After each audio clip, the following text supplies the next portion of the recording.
दो व्यक्ति जब निकट आते हैं तो एक दूसरे के लिए सीमाएं और मर्यादाएं निर्मित करने का प्रयत्न अवश्य करते हैं। हम यदि सारे संबंधों पर विचार करें तो देखेंगे कि इन सारे संबंधों का आधार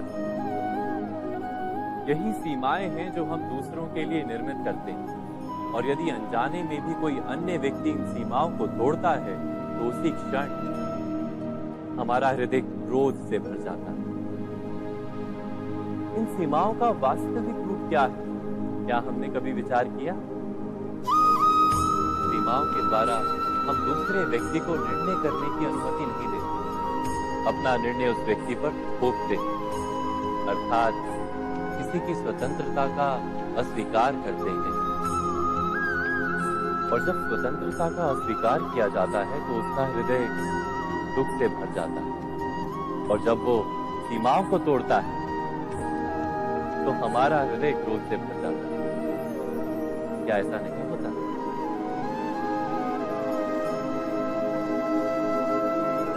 पर यदि एक दूसरे की स्वतंत्रता का सम्मान किया जाए तो किसी मर्यादाओं या सीमाओं की आवश्यकता ही नहीं होती। अर्थात जिस प्रकार स्वीकार किसी संबंध का देह है, क्या वैसे ही स्वतंत्रता किसी संबंध की आत्मा नहीं? स्वयं विचार कीजिए।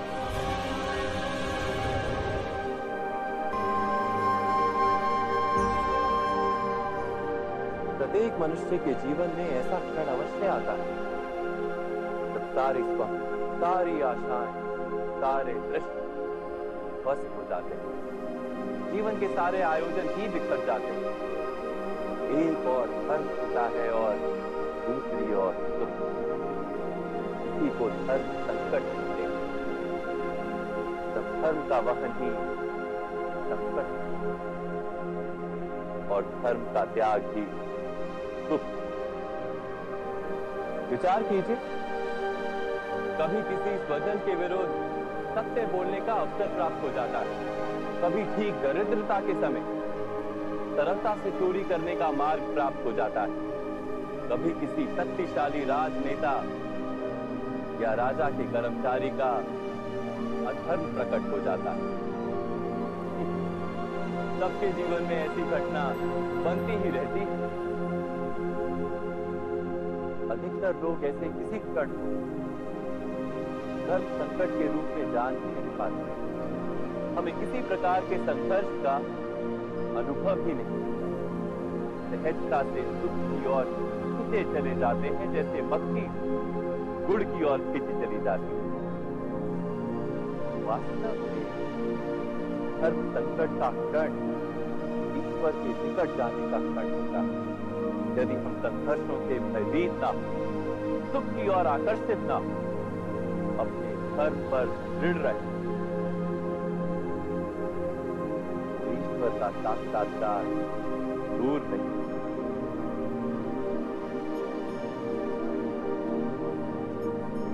पवन से युद्ध करने वाला पत्ता यदि पेड़ से गिरता है तो भी आकाश की ओर उठता है। पवन से झुकने वाली धान वही भूमि पर रह जाती है। अर्थात धर्म संकट से यदि हम संकट को ही टाल दें, सुख तो मिलता है, जीवन बढ़ता है, किंतु क्या चरित्र नहीं टूटता? क्या आत्मा दरिद्र नहीं हो जाती? क्या ईश्वर से अंतर नहीं हो जाता? स्वयं विचार। जब भी किसी की आशा और इच्छा भंग होती है तो उसका हृदय क्रोध से भर जाता है। जिस व्यक्ति को वो अपना अपराधी समझता है उसे दंड देने का प्रयत्न करता है। पर क्या हमारी इच्छा या आशा का भंग होना क्या सदा ही किसी का अपराध होता है? इच्छाओं के अपूर्ण रहने के तो कई कारण हो सकते हैं। कुछ तो संजोग के कारण अधूरी रह जाती हैं और कुछ नियति के कारण। और कभी कभी इच्छाओं का स्वरूप ही ऐसा होता है कि वो पूर्ण नहीं हो पाती। बिना परिस्थिति पर विचार किए किसी को अपराधी मान लेना न्याय नहीं।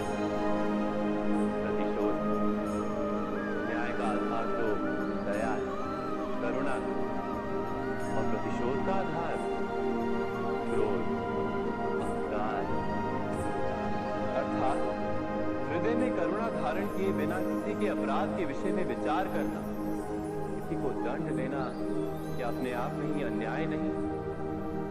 स्वयं विचार कीजिए।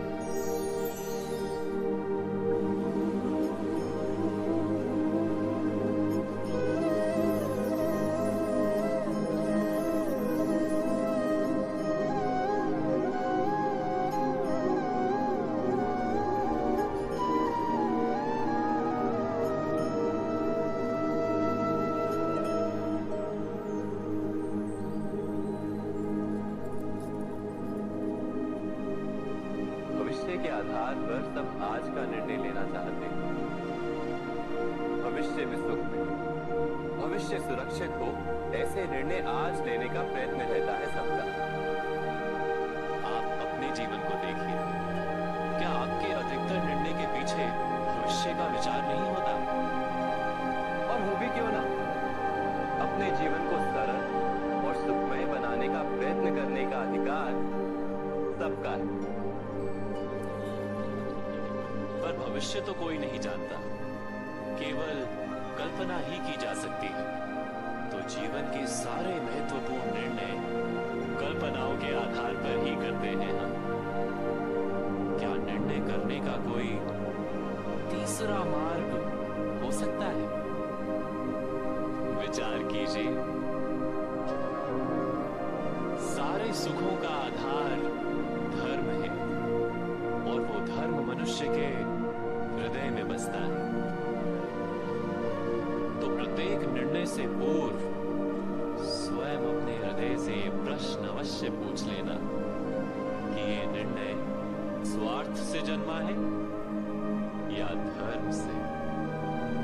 क्या इतना पर्याप्त नहीं? भविष्य के बदले धर्म का विचार करने से क्या भविष्य अधिक सुखपूर्ण नहीं होगा? स्वयं विचार कीजिए।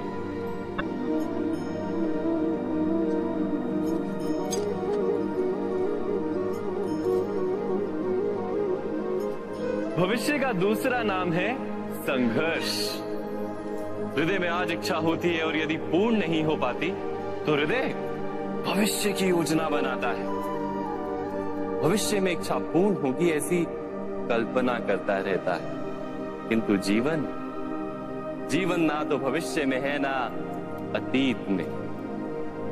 जीवन तो इस क्षण का नाम, अर्थात इस क्षण का अनुभव ही जीवन का अनुभव।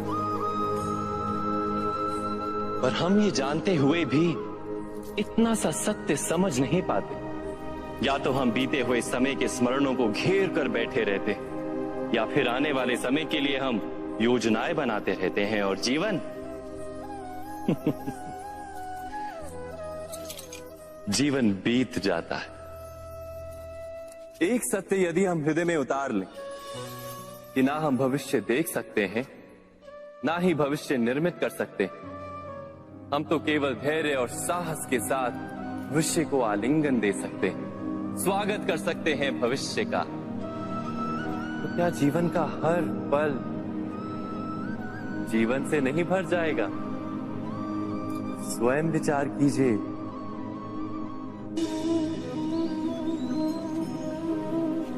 सबके जीवन में ऐसा प्रसंग अवश्य आता है कि सत्य कहने का निश्चय होता है हृदय में, किंतु मुख से सत्य निकल नहीं पाते। कोई भय मन को घेर लेता है। किसी घटना अथवा प्रसंग के बारे में बात करना, या फिर स्वयं से कोई भूल हो जाए उसके बारे में कुछ बोलना, क्या ये सत्य है? नहीं, ये तो केवल तथ्य है। अर्थात जैसा हुआ था वैसा केवल बोल देना सामान्य सी बात है। किंतु कभी कभी उस तथ्य को बोलते हुए भी भय लगता है। कदाचित किसी दूसरे की भावनाओं का विचार आता है मन, दूसरे को दुख होगा ये भय भी शब्दों को रोकता है। तो ये सत्य क्या है? क्या हमने कभी विचार किया है? जब भय रहते हुए भी कोई तथ्य बोलता है तो वो सत्य कहलाता है। वास्तव में सत्य कुछ और नहीं, केवल निर्भयता का दूसरा नाम। और निर्भय होने का कोई समय नहीं होता, क्योंकि निर्भयता आत्मा का स्वभाव है। अर्थात क्या प्रत्येक क्षण सत्य बोलने का क्षण नहीं होता?